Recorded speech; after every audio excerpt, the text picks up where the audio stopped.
Marcos 4,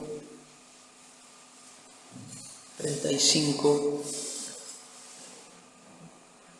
Vamos a tener una pequeña reflexión y después vamos a partir el pan. Dice: aquel día, cuando llegó la noche, les dijo: pasemos al otro lado, y despidiendo a la multitud, le tomaron como estaba en la barca, y había también con él otras barcas. Pero se levantó una gran tempestad de viento y echaba las olas en la barca de tal manera que ya se anegaba. Y él estaba en la popa, Jesús, durmiendo sobre un cabezal, y le despertaron y le dijeron: Maestro, ¿no tienes cuidado de que perecemos? Y levantándose reprendió el viento y dijo al mar: Calla, enmudece. Y cesó el viento y se hizo grande bonanza. Y les dijo: ¿por qué estáis así amedrentados? ¿Cómo? ¿No tenéis fe? Entonces temieron con gran temor y se decían el uno al otro: ¿quién es este que aún el viento y el mar le obedecen? Vinieron al otro lado del mar, a la región de los Gadarenos, y cuando salió de la barca, enseguida vino a su encuentro de los sepulcros un hombre con un espíritu inmundo que tenía su morada en los sepulcros, y nadie podía atarle ni aun con cadenas, porque muchas veces había sido atado con grillos y cadenas, mas las cadenas habían sido hechas pedazos por él y desmenuzados los grillos, y nadie le podía dominar. Y siempre de día y de noche andaba dando voces en los montes y en los sepulcros, e hiriéndose con piedras. Cuando vio pues a Jesús de lejos, corrió, se arrodilló ante él y clamando a gran voz dijo: ¿qué tienes conmigo, Jesús, Hijo del Dios Altísimo? Te conjuro por Dios que no me atormentes. Porque le decía: sal de este hombre, espíritu inmundo. Y le preguntó: ¿cómo te llamas? Y respondió diciendo: Legión me llamo, porque somos muchos. Y le rogaba mucho que no los enviase fuera de aquella región. Estaba allí cerca del monte un gran hato de cerdos paciendo, y le rogaron todos los demonios diciendo: envíanos a los cerdos para que entremos en ellos. Y luego que Jesús le dio permiso, y saliendo aquellos espíritus inmundos entraron en los cerdos, los cuales eran como 2000, y el hato se precipitó en el mar por un despeñadero, y en el mar se ahogaron. Me gustaría seguir un poco más el relato, muy interesante, ¿no? Y los que apacentaban los cerdos huyeron y dieron aviso en la ciudad y en los campos, y salieron a ver qué era aquello que había sucedido. Vienen a Jesús y ven al que había sido atormentado del demonio y que había tenido la legión, sentado, vestido y en su juicio cabal. Y tuvieron miedo y le contaron a los que habían visto cómo le había acontecido al que había tenido el demonio y lo de los cerdos, y comenzaron a rogarle que se fuera de sus contornos. Qué cosa rara, ¿no? Es rarísimo. Después de una experiencia espiritual, una liberación semejante, les piden al Señor Jesús que se vaya de en medio de ellos y se vaya de la ciudad. Comenzaron a rogarle que se fuera de sus contornos, y al entrar en la barca, aquel que había estado endemoniado le rogaba que le dejase estar con él. Digo, porque todo aquel que experimenta la misericordia, el amor, el perdón, la liberación, queda ligado con el Señor Jesús. Digo, para aquellos que les gusta leer un poco más, este hombre se transformó en un evangelista, no con los términos que nosotros pensamos, pero llevó el Evangelio a muchas ciudades a su alrededor después de esa experiencia. Y Jesús en muchas oportunidades, cuando sanaba a un enfermo, liberaba a un oprimido por las tinieblas, como en este caso, y quería irse con el Señor Jesús le decía: vete a los tuyos y cuéntale cuán grandes cosas ha hecho el Señor contigo, que esa es la función sencilla y simple de todos nosotros, de ser testigo. Andá y contá lo que Dios hizo en tu vida, un testigo, contando a los demás acerca de la misericordia, del amor, de la liberación, de la salud que Dios nos ha dado a cada uno de nosotros, porque todos tenemos una experiencia personal y todos hemos tenido un encuentro con el Señor y todos podemos hablar acerca de los milagros que el Señor ha hecho a lo largo de nuestra vida. Muchas señales. Estamos aquí por la misericordia del Señor, somos producto del poder y de la gracia del Señor y tenemos mucho testimonio para comunicar, no aquí no es el lugar más importante, nos animan los testimonios y tenemos que abrir espacio para dar testimonios si hay, pero los lugares donde el testimonio impacta es en aquellos que todavía no conocen al Señor Jesús. El viernes estuve en un encuentro en Lomas del Mirador con un grupo de gente que hacía mucho que no me encontraba y en un momento la charla se fue orientando. La verdad, la charla se había puesto un poco pesada, un poco pegajosa, pero en un momento el Señor fue orientando la charla y uno dice: yo quiero contar lo que Dios hizo conmigo en aquella oportunidad y en aquella oportunidad, y había testimonio de sanidades, de liberaciones, de cómo Dios intervino en esta situación, en aquella situación, y todo el clima espiritual cambió, porque había testimonio de lo que Dios había hecho. Hay vida en nosotros, hay testimonio que hay que comunicar en cada lugar. Y dice que el que estaba endemoniado, le rogaba que le dejase estar con él, mas Jesús no se lo permitió, sino que le dijo: vete a tu casa y a los tuyos y cuéntales cuán grandes cosas el Señor ha hecho contigo y cómo ha tenido misericordia de ti. Y se fue y comenzó a publicar en Decápolis. Se transformó en un evangelista, en un misionero, por esta señal que el Señor había hecho, por este milagro, por esta liberación. Comenzó a publicar en Decápolis cuán grandes cosas había hecho Jesús con él, y todos se maravillaban. Hasta aquí nomás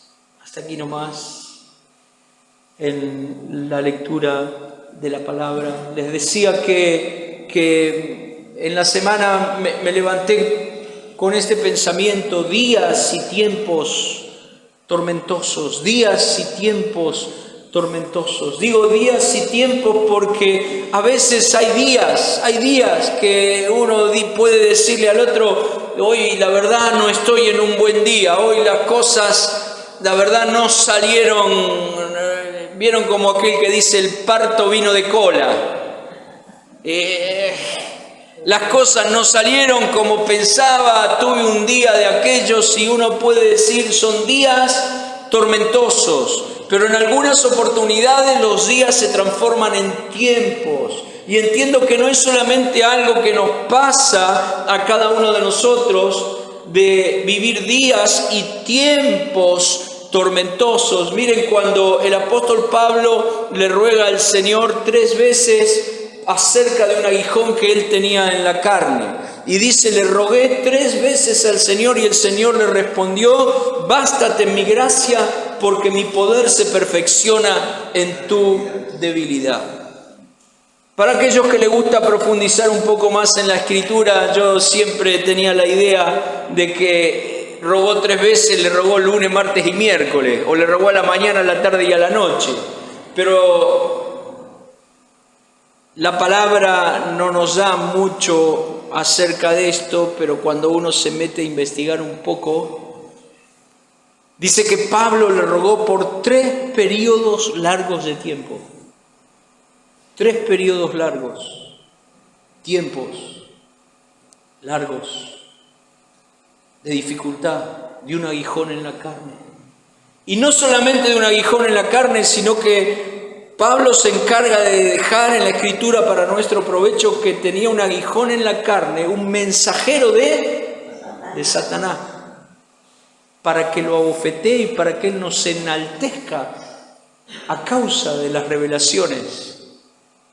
Bueno, tema para otro día, pero días que nos tocan vivir de tormentas y tiempos, periodos largos de tormenta que parece que nunca pasan.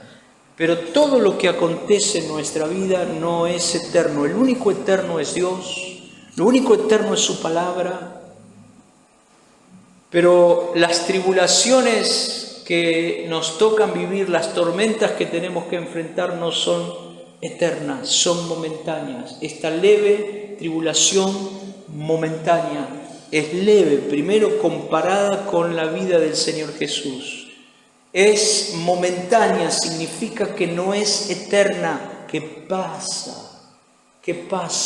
Después que Dios cumpla su propósito en tu vida y en mi vida, porque a los que aman a Dios todas las cosas ayudan a bien, y este proceso muchas veces, días o tiempos tormentosos están produciendo, no es improductivo. Dice que esta leve tribulación momentánea que producirá en ustedes, es un tiempo productivo. A veces pensamos que los tiempos de tormenta y los tiempos de dificultad no son tiempos productivos y son solamente tiempos de pérdida para nuestra vida. No, el Señor está produciendo en nosotros un mayor y eterno peso de gloria, que es algo que no hay hoy en la iglesia, no hay en los cristianos.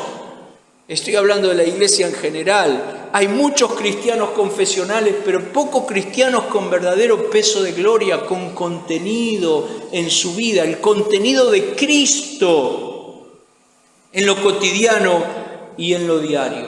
Tiempos y días tormentosos, no solamente en nuestra vida, sino que los días que vienen y el tiempo que viene en el mundo van a ser tiempos de tormenta y de adversidad. La angustia, la tristeza, los problemas económicos, los valores del mundo que quieren meterse en nuestra vida, el estrés como algo cotidiano en cada uno de nosotros, y aquel que me dice, bueno, a mí el estrés no me afecta, a mí me afecta.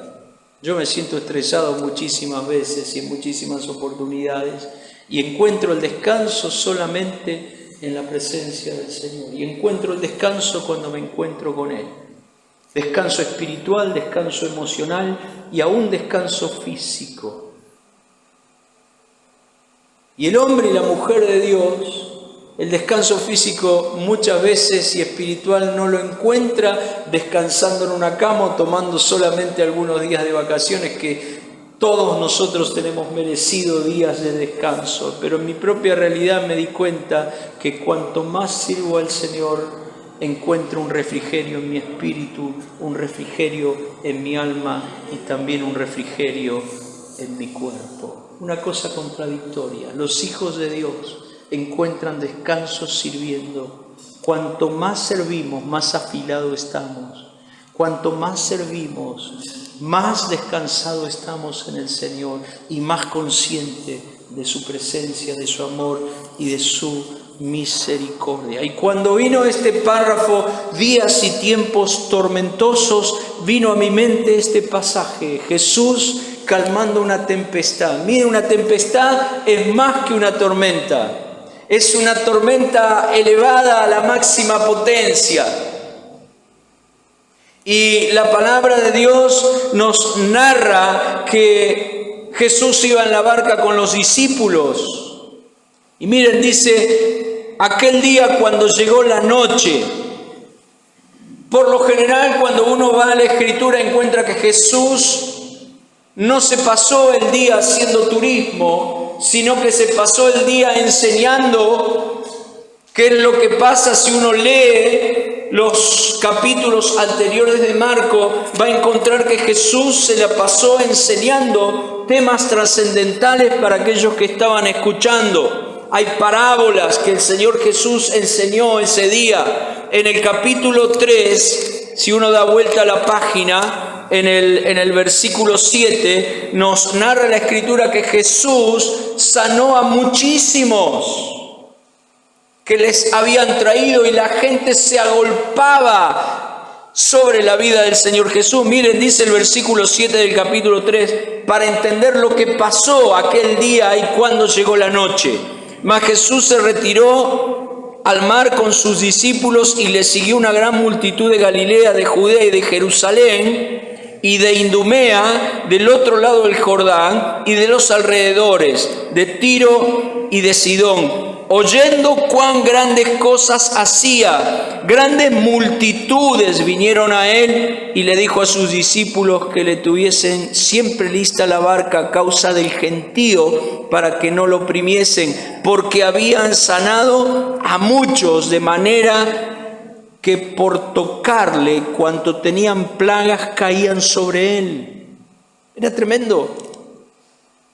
La multitud de distintas regiones, de distintas ciudades, que ya habían estado escuchando acerca de lo que ocurría con el Señor Jesús, y que todos los que le traían solo por tocarle, todos cuantos tenían plagas caían sobre él, y los espíritus inmundos al verle se postraban delante de él y daban voces diciendo: tú eres el Hijo de Dios. Mas él les reprendía mucho para que no le descubriesen. Aquel día Jesús había estado enseñando y había estado sanando a muchos enfermos, y la multitud le oprimía y caía sobre él, dice la Escritura.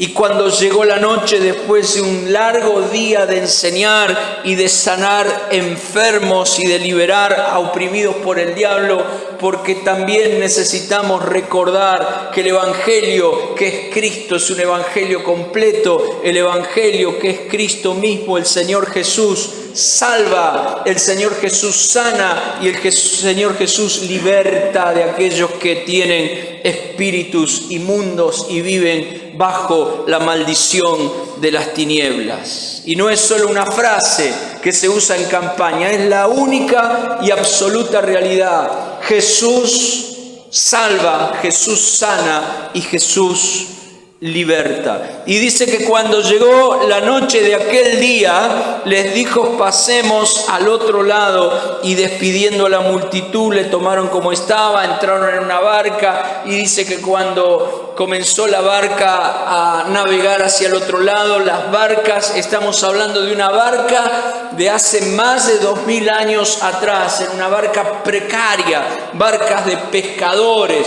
no era un transatlántico, no era un crucero, no era una barca como las que hoy tenemos visto, era una simple barca que corría en riesgo constante y continuo de hundirse cuando les tocaba atravesar una tormenta.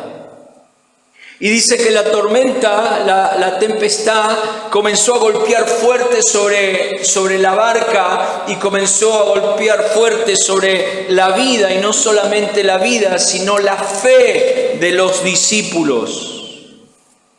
A tal punto dice que fueron a despertar a Jesús, y aquí dice: no tienes en cuenta que perecemos. Yo no creo que haya sido Señor, Señor, Señor, no tenés en cuenta que perecemos. Habrá sido un pedido desesperado: Señor, nos estamos hundiendo. Y dice la Escritura que ellos estaban constantemente tal vez sacando agua de adentro de la barca, porque la barca se abnegaba, porque las olas pegaban sobre la barca y se llenaba de agua. Cuando Jesús se puso en pie y reprendió la tempestad al mar y al viento, y se hizo grande bonanza, dice al final del versículo 40: ¿quién es este que aún el viento y el mar le obedecen? ¿Quién es este? Hay muchos de nosotros que todavía no tenemos conciencia delante de quién estamos en esta mañana y delante de quién vivimos cada día de nuestra vida. ¿Quién es este? Hay muchos que no tienen conciencia que es el Dios Altísimo, el que sustenta todas las cosas con la palabra de su poder, el que reprende al viento y al mar y le tienen que obedecer, el que hace camino donde no lo hay, el que transforma el sequedal en manaderos de agua y el que multiplica 5 panes y 2 peces, o 5 peces y 2 panes, no recuerdo bien, para alimentar toda una multitud. ¿Quién es este? Hay muchos que todavía no se dan cuenta y venimos al culto sin expectativa, sin fe, casi por la inercia religiosa, casi porque no me queda otra, por una cuestión de no tener cargo de conciencia o no sé por qué. Necesitamos tomar conciencia delante de quién estamos en esta mañana, delante de quién vivimos cada día de nuestra vida y quién habita en cada uno de nosotros. Y ellos se sorprendieron no solamente de la gran tempestad, sino también de cómo el Señor reprendió al mar y a los vientos y dijeron: ¿quién es? ¿Frente a quién estamos? ¿Estás consciente delante de quién estamos? ¿En quién hemos creído? ¿Quién habita en tu vida y quién habita mi vida? Miren algunas reflexiones de esto. Jesús es nuestro modelo que nos muestra cómo enfrentar tormentas, porque la tormenta viene inevitablemente. Aquellos que dicen: si vos te encontraste con Jesús, si vos te reunís todos los domingos, se terminan los problemas. Es una mentira. Es una ilusión. Nunca esto está en la Biblia. Y este párrafo nos deja bien claro: Jesús estaba en la perfecta voluntad del Padre. Jesús estaba encaminado hacia una misión: pasar del otro lado. Y del otro lado del mar de Galilea lo esperaba un endemoniado gadareno que estaba poseído por una legión. No estaba haciendo turismo en la región, sino que estaba enfocado en la voluntad del Padre. Iba al otro lado para hacer la voluntad del Padre. Y esa idea muchas veces de que si estoy en la voluntad del Padre no voy a tener problema, si estoy en la voluntad del Padre no va a haber dificultad. No funciona así. Va a haber problemas, va a haber dificultades. La vida es esto. Las enfermedades, las situaciones difíciles, las tormentas que se levantan continua y constantemente en nuestra vida. Y miren, tenemos que tirar por tierra un mito, ese mito que aquel que piensa que bueno, si me pasan algunas cosas es porque estaré mal o estaré lejos del Señor, que es lo que el diablo constantemente viene a susurrar a nuestro oído, y que nunca falta algún religioso para condenar a otro que está sufriendo. Lo que menos necesita el que sufre es que venga un religioso y le diga: che, seguramente estarás sufriendo porque algo malo habrás hecho. Lo que menos necesita alguien que sufre es que venga un religioso y le diga: algo malo habrás hecho. Nos tocó a nosotros internar a nuestra hija cuando tenía, ¿cuánto, Rosana? De la noche a la mañana comenzó a moverse como una hemipléjica, dejó de caminar, perdió el habla, temblaba todo el tiempo. Nosotros estamos totalmente consagrados al servicio del Señor. Mucha gente, había mucha demanda de tiempo, estábamos metidos en todas las actividades que podamos imaginarnos, con plena conciencia que estábamos sirviendo al Señor. Y 10 días estuvo Paola internada. Bueno, salió de ahí sin diagnóstico. Fueron 10 días, una tormenta. Me acuerdo que Una de las noches Roxana no se movió de la cama del lado del Garrahan, donde estaba internada Paola, y una noche fue Juan, que hoy está en la presencia del Señor, y Estela, a decirle a Roxana: andar a bañarte a casa y dejanos que nos quedamos nosotros esa noche. Y esa noche, cuando Roxana vino a casa, los dos llorando, la mesa de nuestra casa, dijimos: Señor, nuestro amor y nuestra fidelidad no está en juego. Podés sanarla o podés llevarla, te la entregamos a ti. Sí, no miento. Con muchas lágrimas, con muchas lágrimas. A los 10 días de eso ya salió sin diagnóstico, de ahí sana. Sana. Pero recuerdo, porque ¿a qué viene esto? Recuerdo a alguien que estaba aquí, nos vino a decir: revisen su vida, porque están viviendo este tiempo de dificultad. Algo, seguramente que algo, no somos perfectos. Estamos en el pleno proceso de ser transformados a la misma imagen de Cristo como todos ustedes. Pero lo que aprendí, que lo que menos necesita alguien que está sufriendo es a un religioso venir y decirle: revisa tu vida porque algo malo está. Y este mito se cae. Porque Jesús estaba en la perfecta voluntad del Padre.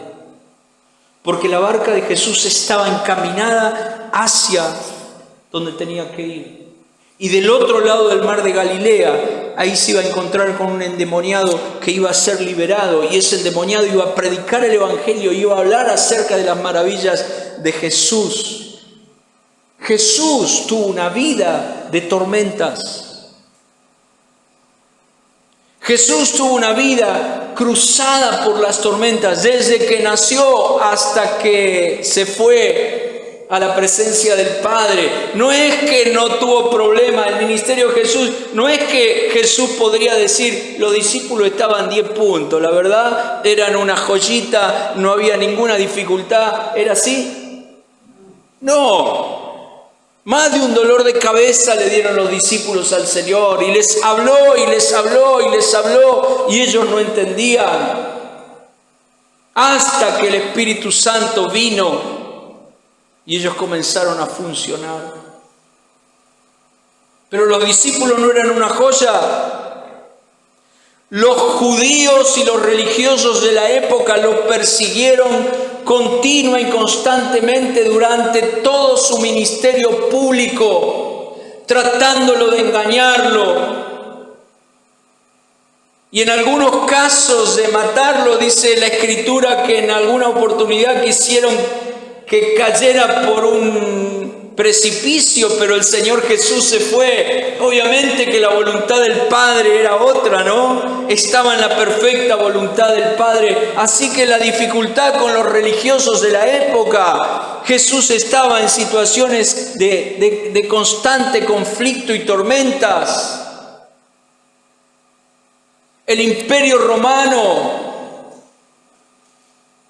que constantemente hostigaba al pueblo de Israel y hostigó al Señor Jesús, las tormentas. Jesús en el huerto de Getsemaní entró en una crisis.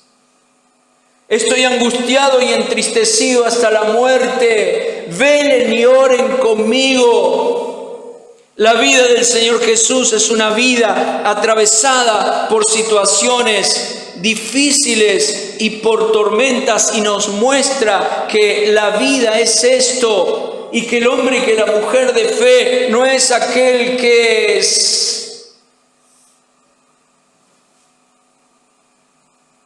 se angustia, se entristece y se queda a un costado, sino que aquel que enfrenta las dificultades con la plena conciencia de que el Señor está con nosotros todos los días de nuestra vida. Él es nuestro modelo cómo enfrentar las tormentas. Amén. Porque Él las vivió, porque Él las atravesó, porque Él la venció. Y aquel que no conoce derrota habita en tu vida y en mi vida. Aquel que no conoce derrota habita en tu vida y en mi vida. Amén. Segunda reflexión, hay un contraste entre la actitud de los discípulos y la actitud de Jesús en medio de una tormenta. Jesús dormía en medio de la tormenta, no se despertaba ni por el movimiento del barco, ni porque las olas golpeaban sobre el barco, ni por la desesperación de los discípulos. Se despertó cuando ellos fueron a decirle: Señor, despertá que perecemos. Pero Jesús vivía en una plena conciencia de que estaba en las manos del Padre, conocía al Padre. Y la gran diferencia con los discípulos es que los discípulos no conocían a Jesús. Llega un punto que dicen: ¿quién es este?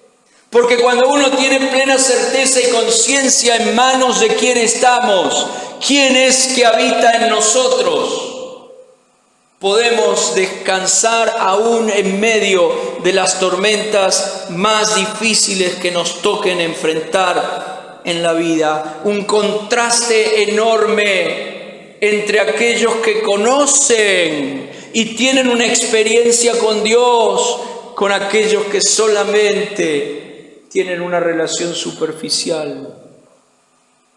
Los discípulos conocían hasta por ahí nomás. Qué contraste. Jesús conocía al Padre, vivía en la voluntad del Padre. En una oportunidad Jesús dijo: yo sé de dónde he salido y sé a dónde voy. Voy al Padre. Todo el transcurso estaba ligado a la perfecta voluntad del Padre. Qué importante que es esto. Descansar conociendo en quién hemos puesto nuestra vida. No te dejaré ni te desampararé, dice el Señor. Estaré con ustedes todos los días hasta el fin del mundo.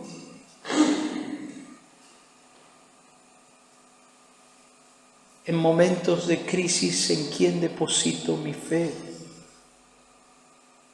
Porque miren, yo me imagino a los discípulos con el baldecito. No se puede vivir con el baldecito en la mano todo el tiempo sacando el agua de nuestra vida. ¡Ay, pobre de mí! ¡Ay, tengo miedo que me acontezca esto! ¡Tengo miedo que me acontezca aquello! Miren, Jesús vivió en medio de la tormenta, pero no dejó que la tormenta se meta dentro de él. Y esta es la gran diferencia. Que la tormenta no se meta dentro de tu corazón ni se meta dentro de tu mente, porque no puedo controlar lo que acontece a mi alrededor, no puedo controlar nada, no tengo control de nada de lo que sucede a mi alrededor, no lo tengo. No tengo control sobre las enfermedades. No tengo control sobre las situaciones del mundo, no tengo control sobre las cuestiones económicas que pasan en este país y en el mundo entero, no tengo control sobre la muerte, no tengo control sobre las enfermedades, no tengo control de nada. Porque a veces pensamos que sí tenemos control, no es así, no controlamos nada. Pero sí puedo no dejar que la tormenta se meta dentro de mi corazón y dentro de mi mente, porque todo lo que acontece en una tormenta acontece fuera de mí, no dentro de mí. La gran diferencia es no dejar que la tormenta se meta dentro de mi corazón y dentro de mi mente, porque cuando se mete dentro de mi corazón y dentro de mi mente empieza a llenarse de miedos, de temores, de angustias, de desánimos, de desalientos, de situaciones de tensión. Pierdo la fe y pierdo conciencia de en quién he creído. Qué diferencia que había y qué contraste entre Jesús y los discípulos. Tercero que le decía, no podemos controlar lo que sucede a nuestro alrededor. Pero no tenemos que dejar que la tormenta se meta dentro nuestro. Dentro nuestro tiene que habitar Cristo por la fe en nuestros corazones. Tiene que abundar la palabra de Dios en nuestra mente y en nuestro corazón. Tenemos que procurar vivir impregnados, llenos, saturados, sumergidos del Espíritu Santo, porque la única manera de enfrentar situaciones en la vida y de salir victoriosos es mediante el poder del Espíritu Santo, el río de vida que corre a través de cada uno de nosotros. Jesús, lleno del Espíritu, fue guiado por el Espíritu al desierto y regresó del desierto después de haber sido tentado 40 días y 40 noches y haber vencido la tentación. Dice la palabra que regresó en el poder del Espíritu. Lleno del Espíritu, guiado por el Espíritu, ministrando bajo el poder del Espíritu. Nuestro interior tiene que estar lleno de Cristo, lleno del Espíritu Santo. La palabra de Dios tiene que abundar en nuestra mente y en nuestros corazones. No podemos vivir con el balde en la mano y en la zozobra constante de que la barca, tu vida o mi vida, se hunden por las circunstancias y las tormentas de la vida. No se puede vivir con el balde en la mano, constantemente queriendo vaciar la barca. La gran diferencia la hace quien reina, quien va en tu vida, quien va en mi vida. O es Jesús, o me la voy a pasar con el balde en la mano tratando de sacar agua todo el tiempo, viviendo en una crisis constante y continua. Les decía, la barca estaba encaminada hacia el propósito del Padre, pero igual se desató la tormenta. La tormenta se desata, la vida es esto, vamos a tener que enfrentar. Aunque estemos caminando en la voluntad de Dios, aunque estemos enfocados en la voluntad de Dios, pero tenemos la certeza de que si Jesús está en nuestra vida, vamos a llegar al otro lado para cumplir lo que Dios se propuso en tu vida y en mi vida. Amén.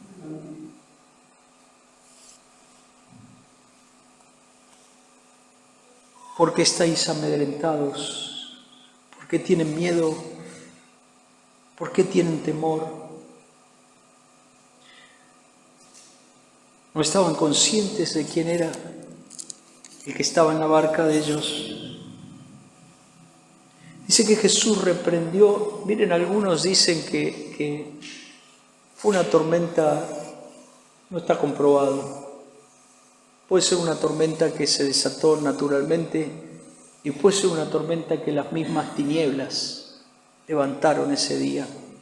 No está comprobado, algunos dicen una cosa, algunos dicen otra cosa. Sea como sea, Jesús reprendió. Pero lo interesante es que dice que reprendió. Y es la misma palabra que usa para hacer callar a un demonio en el capítulo 1 de Marcos. Calla, enmudece. Y algunos dicen que puede ser las mismas tinieblas, anticipándose a lo que iba a pasar del otro lado, que se iban a encontrar con el endemoniado de Gadara, y una legión de demonios estaba en este hombre. Las tinieblas también levantan situaciones en nuestra vida, pero hay autoridad de Cristo para aquellos que viven llenos del Espíritu, para aquellos que viven en la realidad de Cristo. Las tinieblas constantemente van a levantar oposición. Nosotros sabemos cuál es la finalidad de estas batallas que tenemos que enfrentar día tras día. Y el Señor Jesús dice en su palabra: yo les doy autoridad para hollar serpientes y escorpiones y nada os hará daño. Nada os hará daño.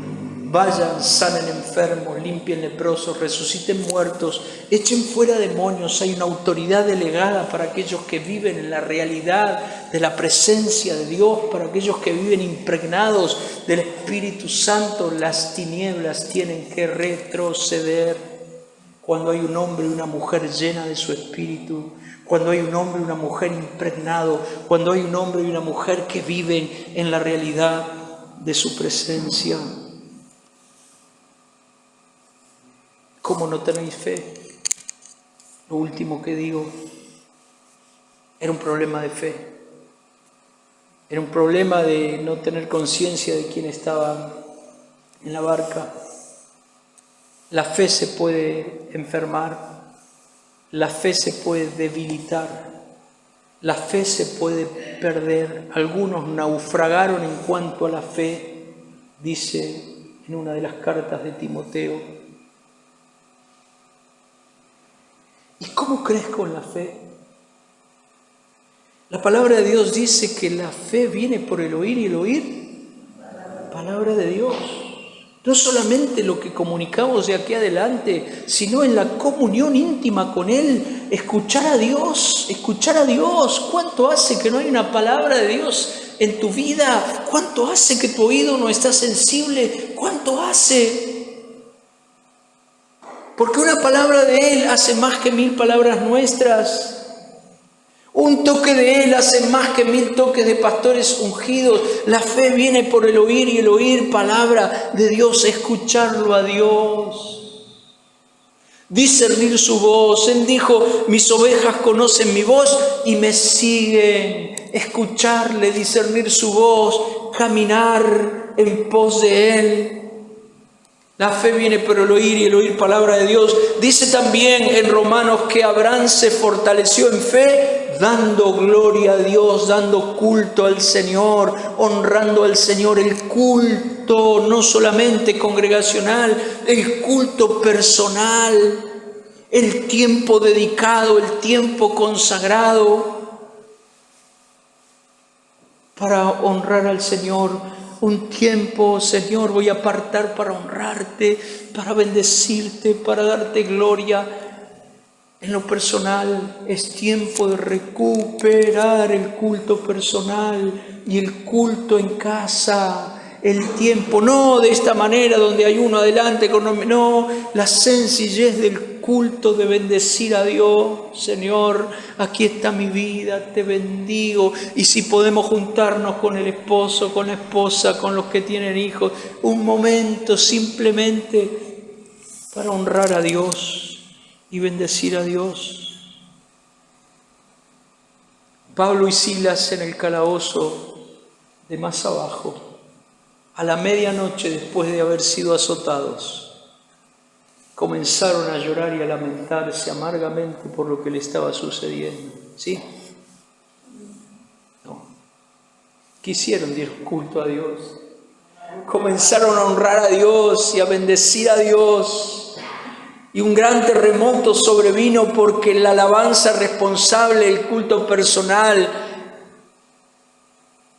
desata el poder de Dios a favor de su pueblo, de su iglesia, de sus hijos. Es una realidad sobrenatural. A la medianoche comenzaron a alabar a Dios, a cantar salmos, himnos, a orar, y un terremoto sobrevino que rompió las cadenas y se cayeron las paredes de la cárcel.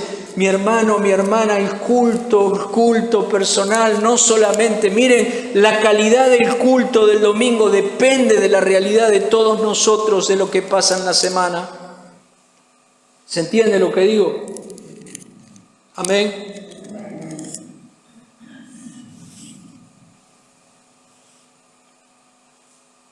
Una manera de fortalecernos en fe es enfrentando situaciones difíciles y confiando. La fe viene por el oír y el oír palabra de Dios. Abraham se fortaleció en fe dando gloria a Dios, el culto a Dios en lo personal, pero el enfrentar situaciones difíciles que nos van presentando en la vida y confiar en Dios, vamos creciendo en fe, vamos viendo a Dios intervenir en nuestra vida. Y cuando vemos a Dios intervenir en nuestra vida, crecemos un nivel más, subimos un poquito más en nuestra fe se fortalece, crece, porque vemos a Dios interviniendo. Vienen días y tiempos tormentosos. En algunos casos habrá tempestades, no solamente tormentas. Pero el Señor está en nuestra vida y la gran diferencia es esta. La barca no se abnegó porque Jesús estaba ahí. La gran diferencia es esta: ¿quién reina, quién gobierna nuestra vida? Conozco a este que gobierna mi vida. Cuando me toca enfrentar situaciones difíciles, ¿cómo actúo? ¿Confío o estoy con el baldecito corriendo de un lado para el otro tratando de, mire, no hay que buscar soluciones, hay que buscar a Dios? Por lo general buscamos soluciones antes de buscar a Dios. Hay que cambiar el orden, buscar a Dios antes de buscar soluciones. Mas buscad primeramente el reino de Dios y su justicia, y todo lo demás añadido. Amén. Lo último que digo: la gente percibe a aquellos que viven en esta realidad. Cuando salimos de acá y nos encontramos el lunes en la carnicería, en el negocio, en las cosas cotidianas, hay gente que necesita de la fe que hay en tu vida, del Cristo que está en tu vida. Este endemoniado de Gadara le dijo: Señor, déjame seguirte. Si lo hubiese dejado, hubiese estado en todas las reuniones seguramente, lunes, martes, miércoles, jueves, viernes, sábado, ensayo con los músicos, reunión de liderazgo, reunión con los obreros, todo. Y el Señor le dijo: no, anda a los tuyos, y contale cuán grandes cosas Dios ha hecho contigo. Amén.